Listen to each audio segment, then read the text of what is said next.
before I reached here, he was probably briefing all of you. Your journey towards expansion of Bharati Shiksha Board. The expectations of Pujya Swamiji from us regarding the revolution in Indian education system, embedding the Indian values and ethos without compromising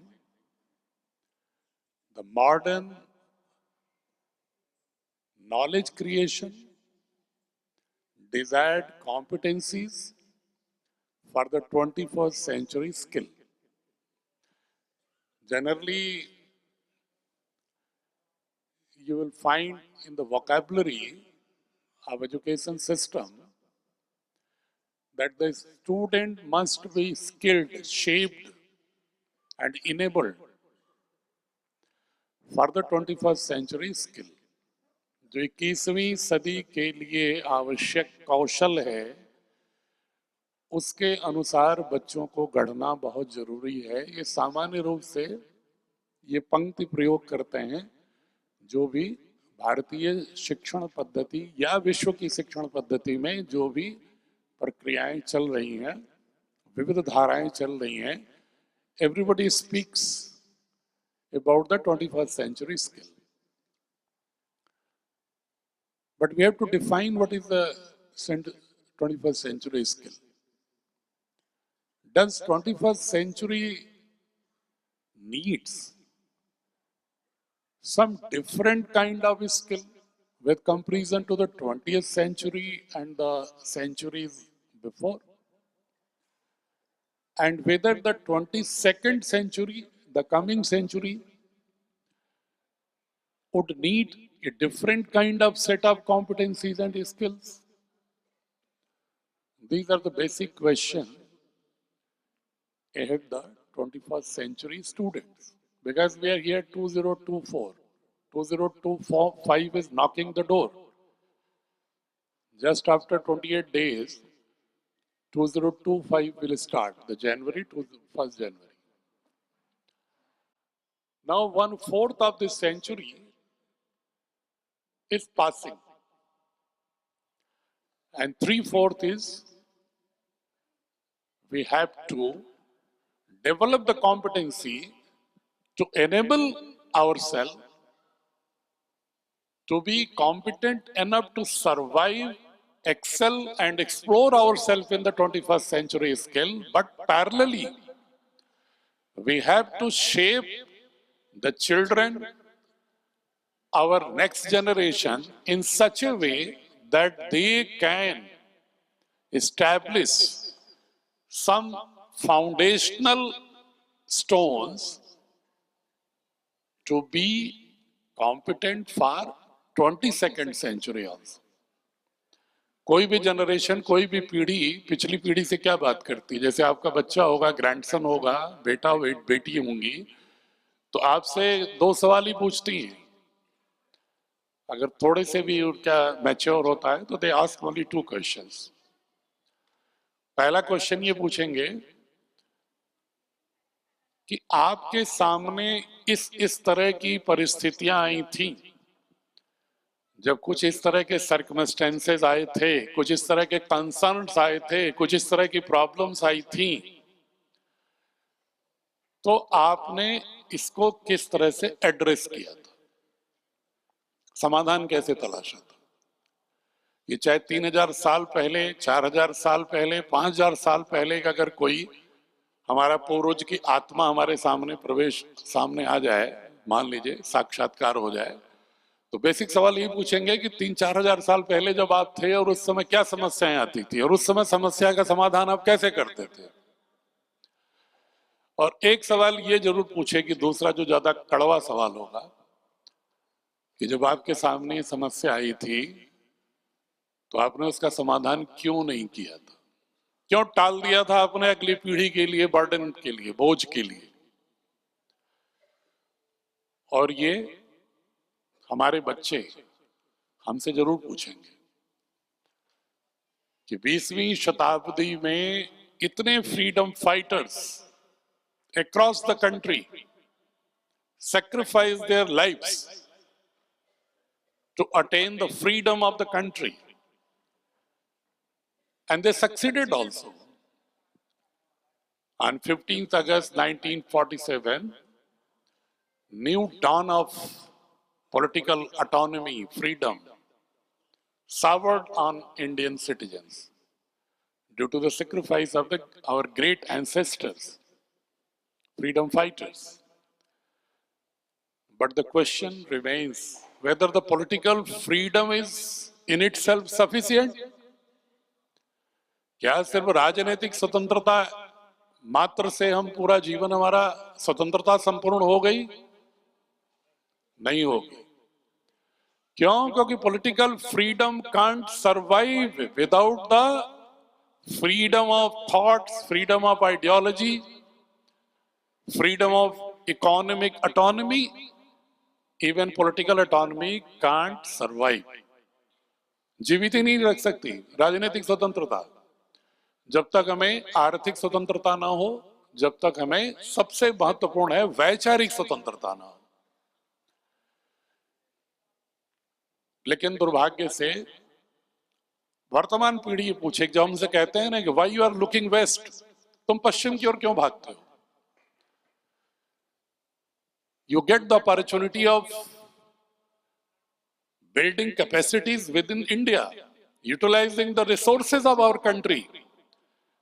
But when you become a good scientist, good engineer, good doctor, why you leave the country and try to settle somewhere in foreign country, in USA, in Great Britain, in Germany, even in Australia, even in Ukraine? Why? We ask the question with youth. But the youth can counter question why you continue such education system which saved me like this. आपने ऐसी शिक्षा व्यवस्था क्यों जारी रखी कि मेरा तो निर्माण ही उसी तरह हुआ है? तो ये मेरे मानस का निर्माण मैंने नहीं किया है पिताजी, दादाजी, ये आपने ही किया है।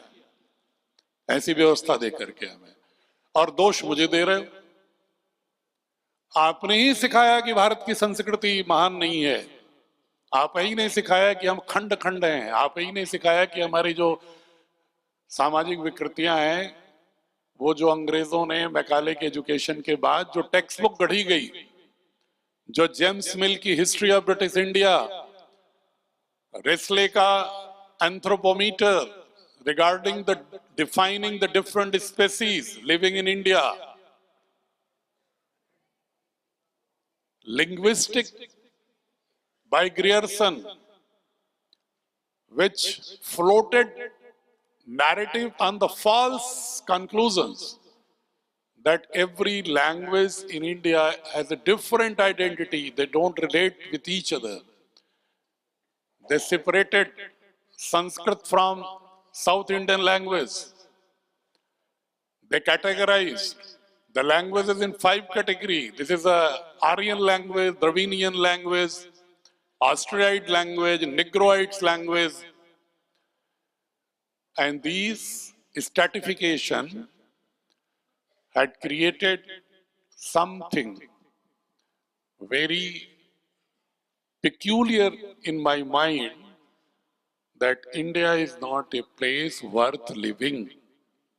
कि रहने लायक ही नहीं है भारत। यहाँ तो बहुत सारी सामाजिक बुराइयां हैं, बहुत सारी आर्थिक भ्रष्टाचार है। हम कहते हैं, वो बच्चे अक्सर कहते हैं कि सर यहाँ तो बहुत भ्रष्टाचार है, यहाँ रह के क्या करेंगे, यहाँ तो बहुत ही जातिवादी घृणा है, यहाँ रह के क्या करेंगे, यहाँ तो बहुत गंदगी है, पॉल्यूशन है, यहाँ रह के क्या करेंगे। ये सवाल उठाते हैं बच्चे जब मैं पूछता हूं उनसे। लेकिन हम उनसे कहते हैं कि मान लो है,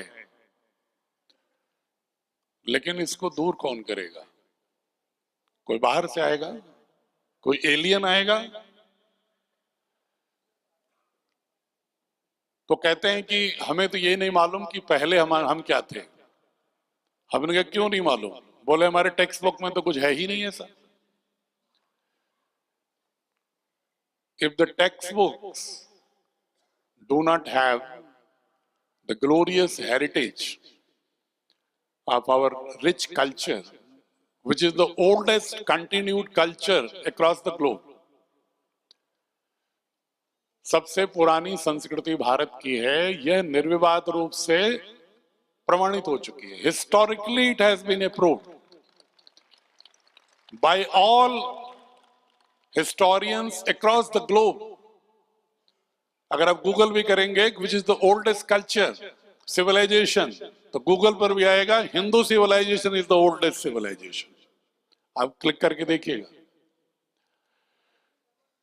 अब उस हिंदू सिविलाइजेशन को ओल्डेस्ट कह रहे हैं, लेकिन वो ओल्डेस्ट ही नहीं है, oldest and still continued, still in flow, अभी भी प्रवाहित है वो। पुरानी और संस्कृतियां जो हमारी संस्कृति के बाद विकसित हुई, उनका कहीं अता पता नहीं है। वो खंडहरों में मिलेंगी, आर्कियोलॉजिकल एक्सकेवेशंस में मिलेंगी, जहां पुरातात्विक उत्खनन होता है उसमें मिलेंगी वो। मेसोपोटामिया, बेबीलोन, ये सारी संस्कृतियां आपको जो सरस्वती सिंधु सिविलाइजेशन के समानांतर थी, भारत की वैदिक संस्कृति तो उससे पुरानी है, लेकिन जो हमारी सरस्वती सिंधु सिविलाइजेशन के parallel the cultures which evolved in other parts of the globe, those cultures and civilizations have vanished. कुछ नहीं आता पता उनका। मिस्र में आज की तारीख में क्या कोई मिस्र की संस्कृति मिलती है? इस्लामिक संस्कृति है वहां पूरी तरह।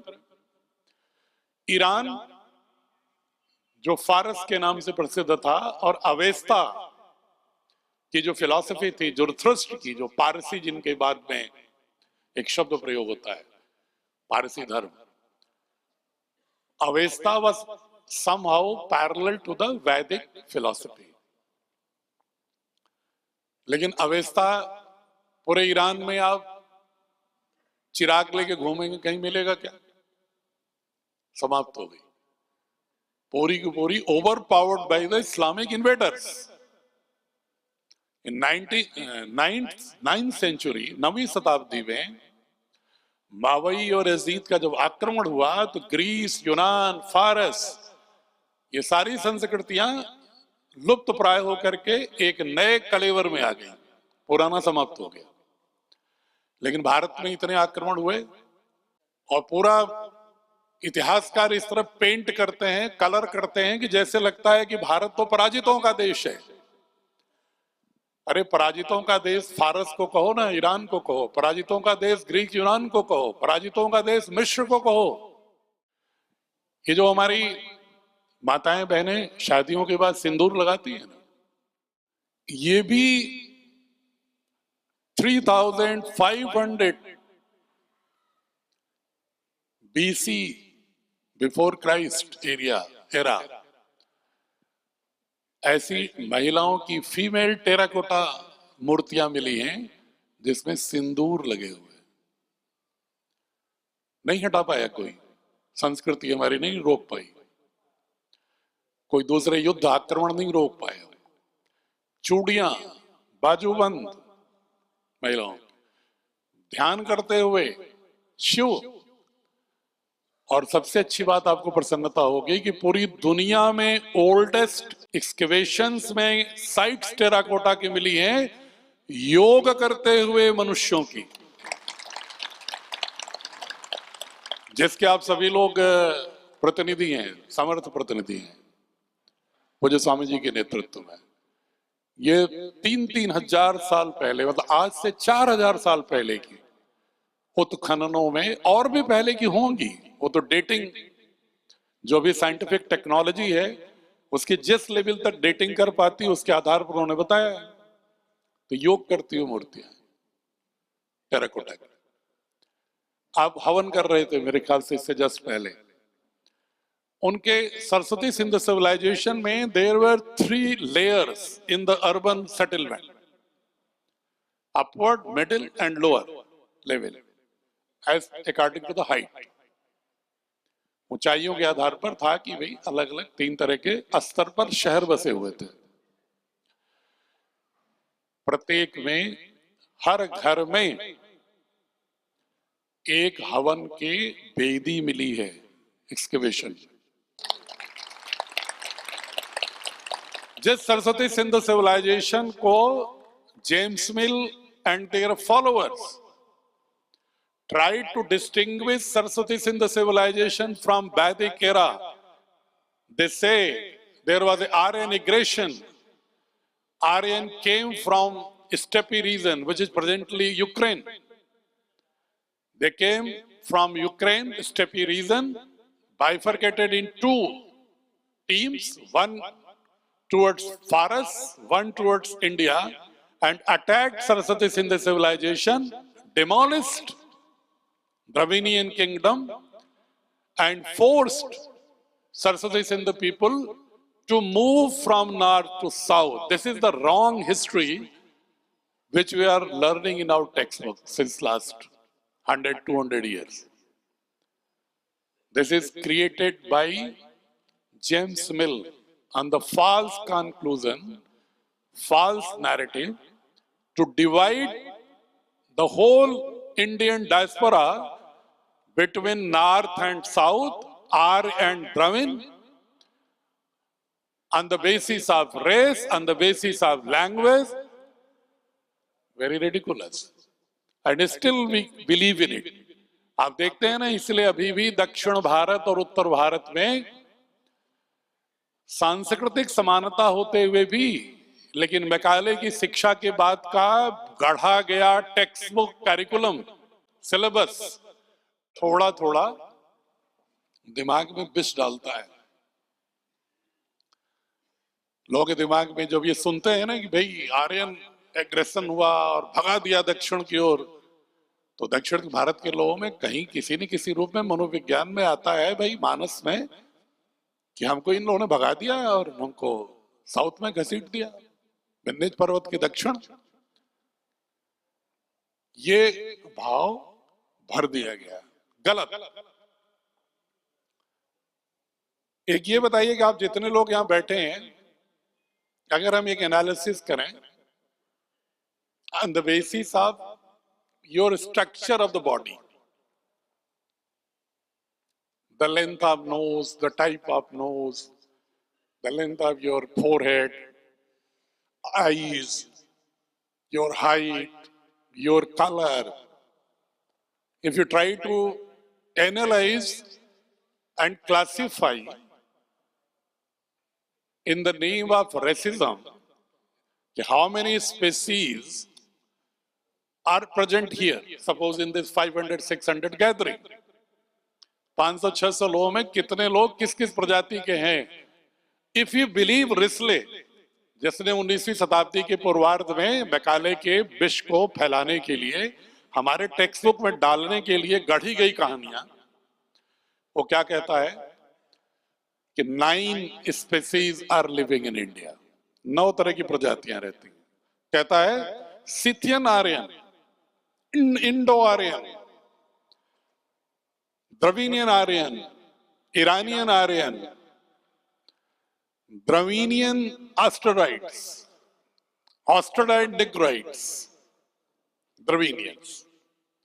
और उसका तरीका क्या बताता है कि जिसकी नाक ऐसी है, नुकीली है, लंबी है या छोटी है, या आंखें छोटी लंबी हैं, या कंधा कम ज्यादा उभरा है, या सीना कम ज्यादा उभरा है, या रंग उसका सफेद है कि थोड़ा काला है कि बीच का है, उसके आधार पर उन्होंने डिफाइन कर दिया कि ये शेप्स इस कैटेगरी में, ये शेप्स इस कैटेगरी में।